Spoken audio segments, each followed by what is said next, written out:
माबाया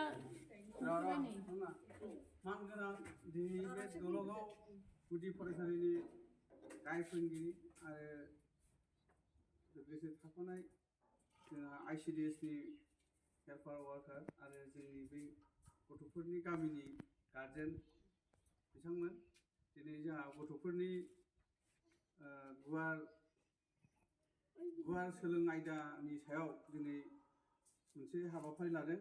बे हाबाफारिजों लोगोसे एडमिशननि हाबाफारि ड्राइभ बे गुवार हाबाफारिनि बे हाबाफारि गुवार मावबादा सोलोंनायनि मोनसे हाबाफारियाव दिनै जोंहा अपेनिं खालामनो थाखाय खुलिनो थाखाय जों माखासे हाबाफारिजों बे हाबाफारिखौ लानाय बायदियैनो फिथाखौ हास'नो आखायाव लादों।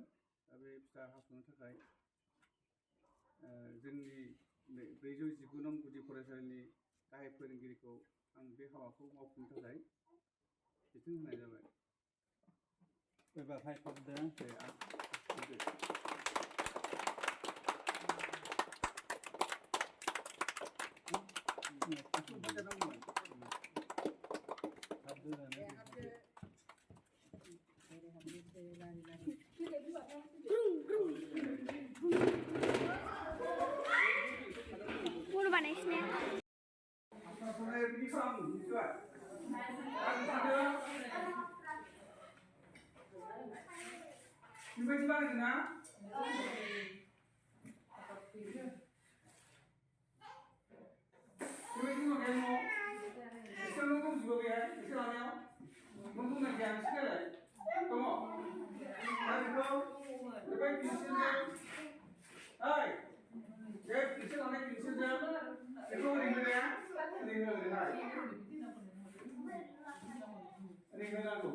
सानखौ नुवासै एसेयाव था